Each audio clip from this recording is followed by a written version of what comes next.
राजस्थान में शीतकाल में होने वाली वर्षा मावठ किन कारणों से होती है? क्वेश्चन बड़ा अच्छा है, क्वेश्चन बड़ा अच्छा है कि राजस्थान में शीतकाल में होने वाली वर्षा मावठ किन कारणों से होती है। आप देखो भाई,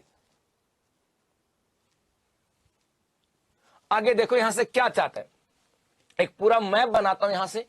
ये तो आता है अफ्रीका महाद्वीप, ये तो है अफ्रीका महाद्वीप। उसके बाद में यहां पर ये आ जाता है अरब प्रायद्वीप। उसके बाद ये अपना है भारत, और ये अपने पूर्वी द्वीप समूह हो जाएंगे। इधर जापान, चाइना, साइबेरिया, ये क्षेत्र आ जाएंगे। ये हो जाता है एशिया महाद्वीप, और ये अफ्रीका। ठीक है जी। और ये हमने एक भारत बना दिया भाई, इसके ऊपर पैनल दिखा देना ना, ताकि चीजें क्लियर रहेंगी। चलो अब आगे देखना यहां से, यदि हम बात करें, यहां पर एक सागर आता है जिसका नाम है भूमध्य सागर। यहां पर कौन सा सागर है भाई? भूमध्य सागर है। या मुझे भी दिखा दो साथ, नहीं फिर बच्चा सोचेंगे कहां पर क्या है। भूमध्य सागर, इस भूमध्य सागर की बात करें, यहां पर याद रखना, यहां पर शीतकाल में चक्रवातों की उत्पत्ति होती है, चक्रवात की उत्पत्ति होती है। एक तो ये, और ये जो चक्रवात होते हैं भाई, इन्हें क्या कहा जाता है? भंवर। इन्हें क्या कहते हैं? विक्षोभ भी कहते हैं। इनको क्या बोलते हैं? विक्षोभ भी कहा जाता है। तो ये जो यहां पर भूमध्य सागर से विक्षोभों की उत्पत्ति हुई है, चक्रवातों की उत्पत्ति हुई, और ये जो ग्रीष्म शीतकाल में जो चक्रवातों की उत्पत्ति हो गई, इनको शीतकालीन चक्रवात बोलते हैं। इनको क्या बोलते हैं? शीतकालीन चक्रवात, शीतकालीन चक्रवात कहा जाता है। अब देखो आगे, जब यहां पर ये चक्रवातों की उत्पत्ति हुई, उसके बाद में ये भाई किधर चलते हैं? पूर्व की ओर चलते हैं। और पूर्व की ओर जब आएंगे तो यहां आने के बाद यहां पर एक पठार आता है इस क्षेत्र में, जिसका नाम आता है पामीर का पठार। और ये जो पामीर का पठार है, इसे कहा जाता है दुनिया की छत। क्या बोलते हैं इसे? दुनिया की छत की बात करें। और ये जो पश्चिमी विक्षोभ की हवाएं हैं, इस पामीर के पठार से टकराने के बाद कुछ हवाएं उत्तर में जाती हैं और कुछ एक इसके दक्षिण में आती हैं। और ये जो दक्षिण वाली हवाएं हैं, इन्हीं के माध्यम से यहां पर अपने भारत में क्या होती है? वर्षा होती है। भारत में क्या होती है? वर्षा होती है। और वर्षा भी कब? तो याद रखना, शीतकाल में। कब? शीतकाल में। यदि हम बात करें इसका उपनाम क्या होता है, तो इसे कहा जाता है मावठ कहते हैं। शीतकालीन वर्षा, ये इसको एक नाम और बोलते हैं, इसे कहा जाता है गोल्डन ड्रॉप्स के नाम से भी जाना जाता है। या हिंदी में बोलेंगे भाई, इसे सुनहरी बूंदों के नाम से भी जाना जाता है। और शीतकालीन फसल के लिए, अर्थात ये रबी की जो फसल होती है, इसके लिए क्या होती है? लाभदायक होती है। एक तो ये बात यहां से हो गई। चलो अब देखो, यहां से क्वेश्चनों को पढ़ना चालू करते हैं। दक्षिणी पश्चिमी मानसूनी हवाओं के कारण, तो भाई दक्षिणी पश्चिमी मानसून तो नहीं है, तो पश्चिम से पूर्व की ओर आ रहे हैं, ये तो नहीं हो सकता। अगला है पश्चिमी विक्षोभों के कारण। हाँ भाई, पश्चिम, देखो ये भारत है, सुनना बात को। यहां पर किसकी उत्पत्ति हुई थी? चक्रवातों की, जिनको हम लोग क्या बोलते हैं? विक्षोभ। और ये भारत के कौन सी दिशा में? पश्चिम में। इसलिए इन विक्षोभों को हम लोग क्या बोलते हैं? पश्चिमी विक्षोभ भी कहते हैं। तो ये इसका सही जवाब हो जाएगा। पछुआ पवनों के कारण नहीं भाई, हिमालय से टकराकर नहीं भाई। लेकिन यहां से आपके एग्जाम में एक बात और पूछी जा सकती है, यदि पश्चिमी विक्षोभ ऑप्शन में नहीं दे, यदि पश्चिमी विक्षोभ ऑप्शन में नहीं हो, तो यह भी आ सकता है शीतकालीन चक्रवातों से। किनसे वर्षा होती है? शीतकालीन चक्रवातों से वर्षा होती है। और एक चीज और याद रखना, ये जो मावठ जो वर्षा होती है, मावठ की बात करें, इसकी बात करें, इस समय अपने यहां पर क्या होते हैं? बादल आ जाते हैं। क्या आते हैं भाई? बादल। और बादल आना, बादल जब आएंगे तो अपने यहां पर तापमान तो बढ़ जाता है। क्या? तापमान में वृद्धि होती है। तापमान में क्या होती है? वृद्धि होती है। और उस समय थोड़ी सी सर्दी क्या हो जाती है, कम हो जाती है। और याद रखना, देखो कई बार देखोगे हम लोग क्या बात करते हैं, जनवरी का महीना होता है क्या, अरे जनवरी का महीना होता है और कई बार रात्रि के समय में हमें रजाई जब ओढ़ते हैं ना तो रजाई में पसीने आते हैं, गर्मी सी एहसास होती है। क्यों? क्योंकि तो उस समय बादल होते। तो कई बार एग्जामिनर इस कॉन्सेप्ट को ऐसे भी पूछता है कि शीतकाल में रात्रि के समय में तापमान में वृद्धि होना, बढ़ना, ये किस बात का प्रतीक है? तो किस बात का प्रतीक है भाई? मावठ के होने का प्रतीक है या बादलों के छाने का प्रतीक है? क्लियर? चलो, तो ये सब चीजें आपको ध्यान में रखनी है। अब आगे चलते हैं भाई। अगला जो आप देखो, अगला क्वेश्चन है, निम्नलिखित में से कौन सा राजस्थान की जलवायु को प्रभावित करने वाला आधारभूत कारण है?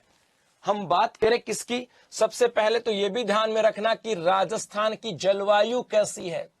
राजस्थान की जलवायु कैसी है? तो भाई राजस्थान की जलवायु को हम कई नाम यहां से देख देते हैं, ठीक है। कई नाम हम लोग यहां से दे सकते हैं कि राजस्थान की जलवायु कैसी है। हम कह सकते हैं राजस्थान की जलवायु मानसूनी जलवायु है। हम ये भी कह सकते हैं राजस्थान की जलवायु कैसी है, मानसूनी जलवायु हम लोग कह सकते हैं। हम ये भी कह सकते हैं कि राजस्थान की जलवायु कैसी है, उष्ण व शुष्क जलवायु है। कैसी है? उष्ण एवं शुष्क जलवायु आती है। इस बात को भी हम लोग कह सकते हैं।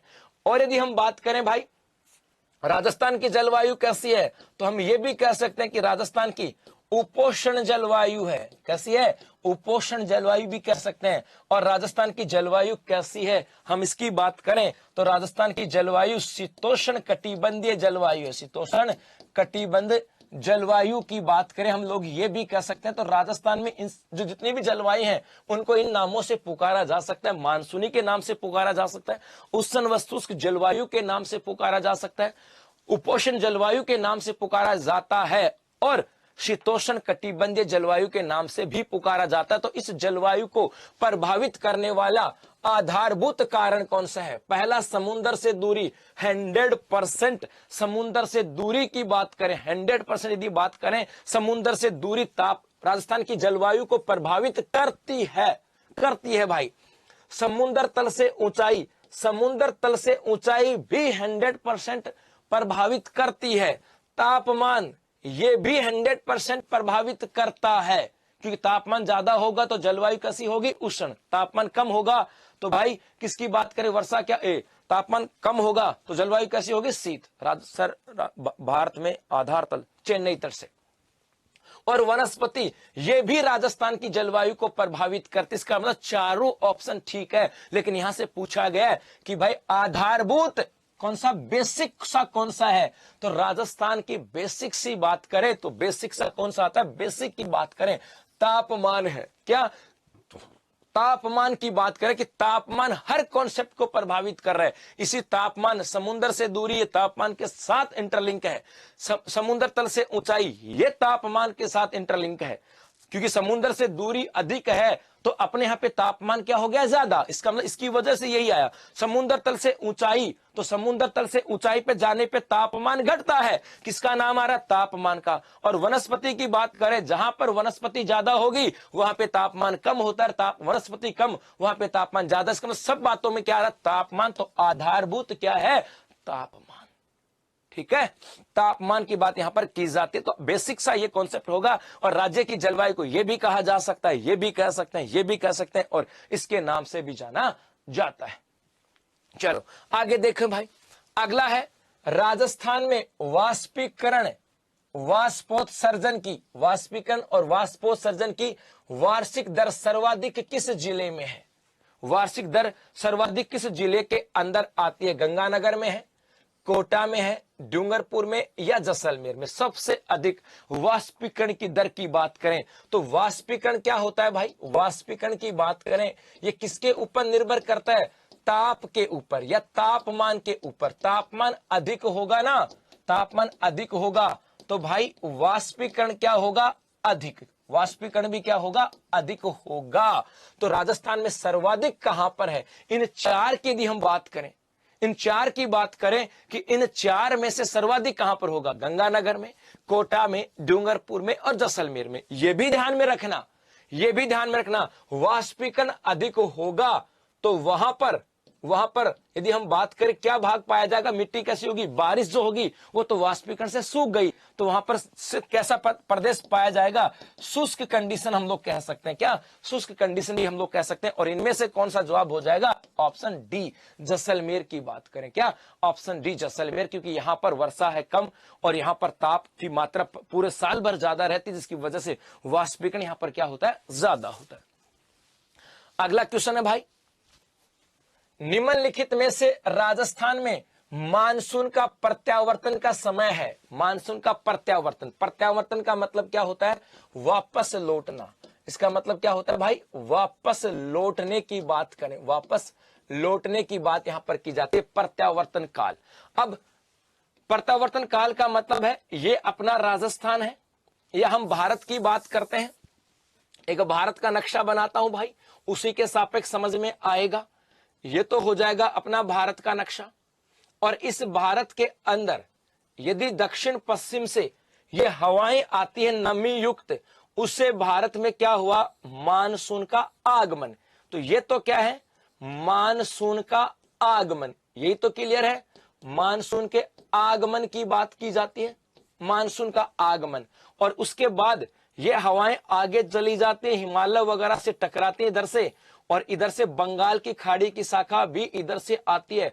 और उसके बाद समय के साथ जब सूर्य दक्षिण में चला जाता है, तो उसके बाद ये हवाएं वापस लौटती हैं, और इनको लौटने को क्या कहा जाता है, प्रत्यावर्तन काल कहा जाता है। और इसका मतलब हुआ जुलाई से अगस्त, तो जुलाई से लेकर के अगस्त तक तो ये हवाएं आ रही हैं।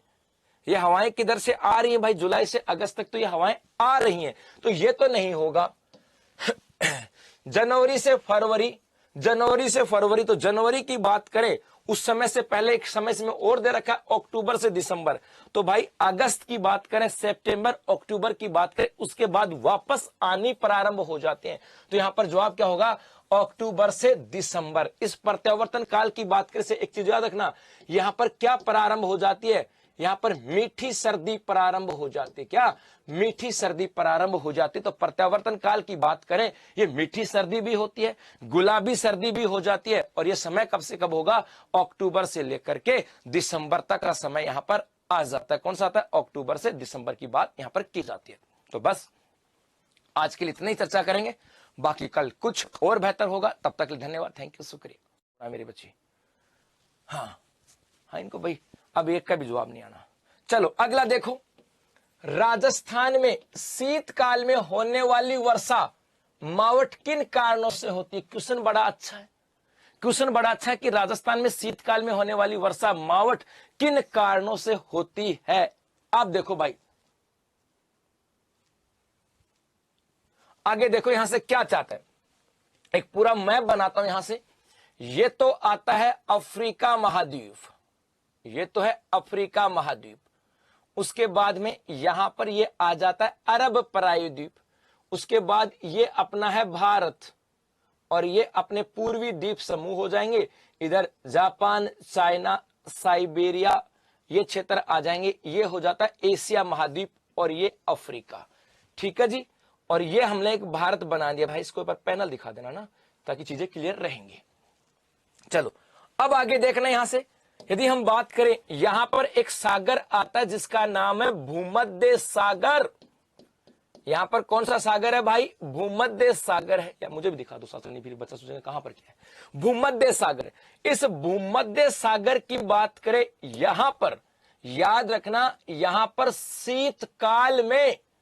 शीतकाल में चक्रवातों की उत्पत्ति होती है, चक्रवात की उत्पत्ति होती है। एक तो ये, और ये जो चक्रवात होते हैं भाई, इन्हें क्या कहा जाता है, भंवर, इन्हें क्या कहते हैं, विक्षोभ भी कहते हैं। इनको क्या बोलते हैं, विक्षोभ भी कहा जाता है। तो ये जो यहां पर भूमध्य सागर से विक्षोभों की उत्पत्ति हुई, चक्रवातों की उत्पत्ति हुई। और ये जो ग्रीष्म शीतकाल में जो चक्रवातों की उत्पत्ति हो गई, इनको शीतकालीन चक्रवात बोलते हैं। इनको क्या बोलते हैं, शीतकालीन चक्रवात, शीतकालीन चक्रवात कहा जाता है। अब देखो आगे, जब यहां पर ये चक्रवातों की उत्पत्ति हुई, उसके बाद में ये भाई किधर चलते हैं, पूर्व की ओर चलते हैं। और पूर्व की ओर जब आएंगे तो यहां आने के बाद यहां पर एक पठार आता है इस क्षेत्र में, जिसका नाम आता है पामीर का पठार। और ये जो पामीर का पठार है इसे कहा जाता है दुनिया की छत। क्या बोलते हैं इसे, दुनिया की छत की बात करें। और ये जो पश्चिमी विक्षोभ की हवाएं हैं, इस पामीर के पठार से टकराने के बाद कुछ हवाएं उत्तर में जाती हैं और कुछ एक इसके दक्षिण में आती हैं। और ये जो दक्षिण वाली हवाएं हैं, इन्हीं के माध्यम से यहां पर अपने भारत में क्या होती है, वर्षा होती है। भारत में क्या होती है, वर्षा होती है। और वर्षा भी कब, तो याद रखना शीतकाल में। कब, शीतकाल में। यदि हम बात करें इसका उपनाम क्या होता है, तो इसे कहा जाता है मावठ कहते हैं, शीतकालीन वर्षा। ये इसको एक नाम और बोलते हैं, इसे कहा जाता है गोल्डन ड्रॉप्स के नाम से भी जाना जाता है। या हिंदी में बोलेंगे भाई इसे सुनहरी बूंदों के नाम से भी जाना जाता है। और शीतकालीन फसल के लिए, अर्थात ये रबी की जो फसल होती है, इसके लिए क्या होती है, लाभदायक होती है। एक तो ये बात यहां से हो गई। चलो अब देखो यहां से क्वेश्चनों को पढ़ना चालू करते हैं। दक्षिणी पश्चिमी मानसूनी हवाओं के कारण, तो भाई दक्षिणी पश्चिमी मानसून तो नहीं है, तो पश्चिम से पूर्व की ओर आ रहे हैं, ये तो नहीं हो सकता। अगला है पश्चिमी विक्षोभों के कारण। हाँ भाई, पश्चिम, देखो ये भारत है, सुनना बात को, यहां पर किसकी उत्पत्ति हुई थी, चक्रवातों की, जिनको हम लोग क्या बोलते हैं, विक्षोभ। और ये भारत के कौन सी दिशा में, पश्चिम में, इसलिए इन विक्षोभों को हम लोग क्या बोलते हैं, पश्चिमी विक्षोभ भी कहते हैं। तो ये इसका सही जवाब हो जाएगा। पछुआ पवनों के कारण नहीं भाई, हिमालय से टकराकर नहीं भाई। लेकिन यहां से आपके एग्जाम में एक बात और पूछी जा सकती है, यदि पश्चिमी विक्षोभ ऑप्शन में नहीं दे, यदि पश्चिमी विक्षोभ ऑप्शन में नहीं हो, तो यह भी आ सकता है शीतकालीन चक्रवातों से।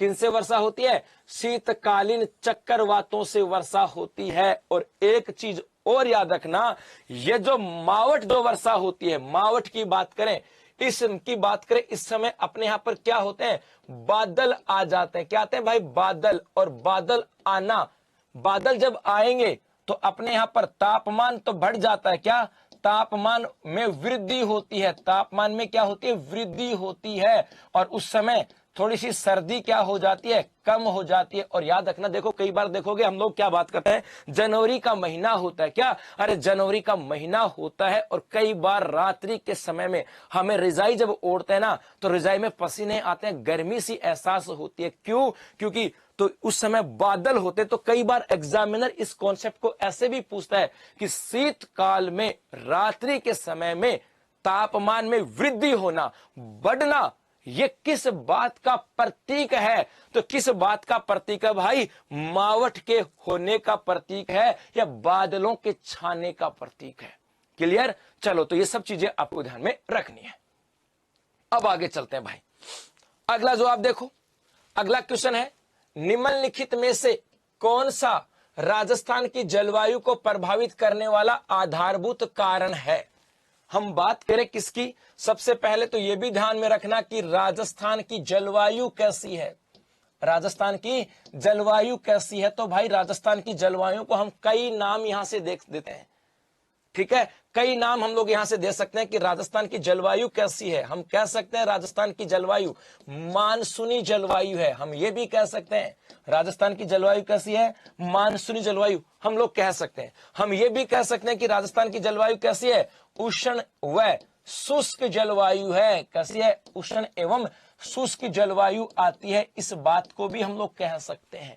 और यदि हम बात करें भाई राजस्थान की जलवायु कैसी है, तो हम ये भी कह सकते हैं कि राजस्थान की उपोष्ण जलवायु है। कैसी है, उपोष्ण जलवायु भी कह सकते हैं। और राजस्थान की जलवायु कैसी है, हम इसकी बात करें तो राजस्थान की जलवायु शीतोष्ण कटिबंधीय जलवायु है। शीतोष्ण कटिबंध जलवायु की बात करें हम लोग ये भी कह सकते हैं। तो राजस्थान में इन जो जितनी भी जलवायु हैं उनको इन नामों से पुकारा जा सकता है। मानसूनी के नाम से पुकारा जा सकता है, उष्ण व शुष्क जलवायु के नाम से पुकारा जा सकता है, उपोष्ण जलवायु के नाम से पुकारा जाता है, और शीतोष्ण कटिबंधीय जलवायु के नाम से भी पुकारा जाता है। तो इस जलवायु को प्रभावित करने वाला आधारभूत कारण कौन सा है? पहला, समुद्र से दूरी। 100% समुद्र से दूरी की बात करें, 100% यदि बात करें समुद्र से दूरी, ताप राजस्थान की जलवायु को प्रभावित करती है भाई।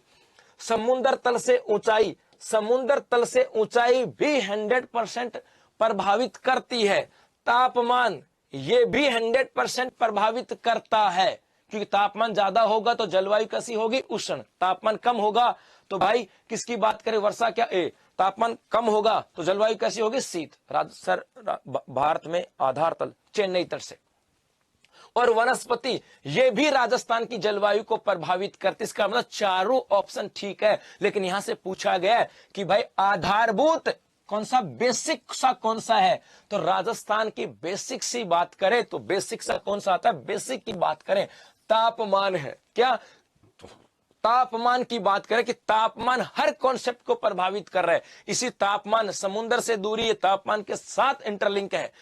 समुद्र तल से ऊंचाई ये तापमान के साथ इंटरलिंक है, क्योंकि समुद्र से दूरी अधिक है तो अपने यहां पे तापमान क्या हो गया? ज्यादा। इसका मतलब इसकी वजह से यही आया। समुद्र तल से ऊंचाई, तो समुद्र तल से ऊंचाई पे जाने पे तापमान घटता है। किसका नाम आ रहा है? तापमान का। और वनस्पति की बात करें, जहां पर वनस्पति ज्यादा होगी वहां पे तापमान कम होता है, वनस्पति कम वहां पे तापमान ज्यादा। इसका मतलब सब बातों में क्या आ रहा है? तापमान। तो आधारभूत क्या है? तापमान। ठीक है, तापमान की बात यहां पर की जाती है। तो बेसिक सा ये कॉन्सेप्ट होगा। और राज्य की जलवायु को यह भी कहा जा सकता है, ये भी कह सकते हैं, ये भी कह सकते हैं, और इसके नाम से भी जाना जाता है। चलो आगे देखें भाई। अगला है राजस्थान में वाष्पीकरण, वाष्पोत्सर्जन की, वाष्पीकरण और वाष्पोत्सर्जन की वार्षिक दर सर्वाधिक किस जिले में है? वार्षिक दर सर्वाधिक किस जिले के अंदर आती है? गंगानगर में है, कोटा में है, डूंगरपुर में या जैसलमेर में? सबसे अधिक वाष्पीकरण की दर की बात करें तो वाष्पीकरण क्या होता है भाई? वाष्पीकरण की बात करें ये किसके ऊपर निर्भर करता है? ताप के ऊपर या तापमान के ऊपर। तापमान अधिक होगा ना, तापमान अधिक होगा तो भाई वाष्पीकरण क्या होगा? अधिक। वाष्पीकरण भी क्या होगा? अधिक होगा।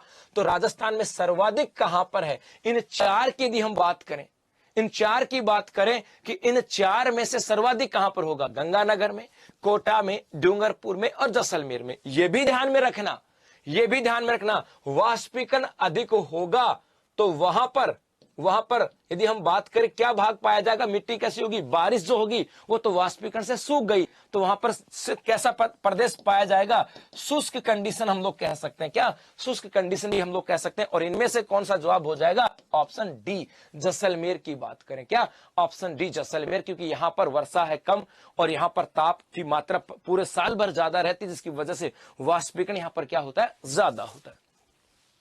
अगला क्वेश्चन है भाई, निम्नलिखित में से राजस्थान में मानसून का प्रत्यावर्तन का समय है? मानसून का प्रत्यावर्तन, प्रत्यावर्तन का मतलब क्या होता है? वापस लौटना। इसका मतलब क्या होता है भाई? वापस लौटने की बात करें, वापस लौटने की बात यहां पर की जाती है, प्रत्यावर्तन काल। अब प्रत्यावर्तन काल का मतलब है ये अपना राजस्थान है या हम भारत की बात करते हैं। एक भारत का नक्शा बनाता हूं भाई, उसी के सापेक्ष समझ में आएगा। ये तो हो जाएगा अपना भारत का नक्शा। और इस भारत के अंदर यदि दक्षिण पश्चिम से ये हवाएं आती है नमी युक्त, उससे भारत में क्या हुआ? मानसून का आगमन। तो ये तो क्या है? मानसून का आगमन। यही तो क्लियर है, मानसून के आगमन की बात की जाती है, मानसून का आगमन। और उसके बाद ये हवाएं आगे चली जाती है, हिमालय वगैरह से टकराती है इधर से, और इधर से बंगाल की खाड़ी की शाखा भी इधर से आती है। और उसके बाद समय के साथ जब सूर्य दक्षिण में चला जाता है तो उसके बाद ये हवाएं वापस लौटती हैं, और इनको लौटने को क्या कहा जाता है? प्रत्यावर्तन काल कहा जाता है। और इसका मतलब हुआ जुलाई से अगस्त। तो जुलाई से लेकर के अगस्त तक तो ये हवाएं आ रही हैं। ये हवाएं किधर से आ रही हैं भाई? जुलाई से अगस्त तक तो ये हवाएं आ रही हैं। तो ये तो नहीं होगा जनवरी से फरवरी, तो जनवरी की बात करें उस समय से पहले एक समय इसमें और दे रखा है अक्टूबर से दिसंबर। तो भाई अगस्त की बात करें, सितंबर, अक्टूबर की बात करें, उसके बाद वापस आनी प्रारंभ हो जाते हैं। तो यहां पर जवाब क्या होगा? अक्टूबर से दिसंबर। इस प्रत्यावर्तन काल की बात करें से एक चीज याद रखना, यहां पर क्या प्रारंभ हो जाती है? यहां पर मीठी सर्दी प्रारंभ हो जाती है। क्या? मीठी सर्दी प्रारंभ हो जाती। तो प्रत्यावर्तन काल की बात करें, ये मीठी सर्दी भी होती है, गुलाबी सर्दी भी हो जाती है। और ये समय कब से कब होगा?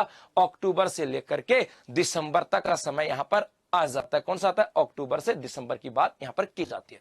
तो बस आज के लिए इतना ही चर्चा करेंगे, बाकी कल कुछ और बेहतर होगा। तब तक के लिए धन्यवाद, थैंक यू, शुक्रिया।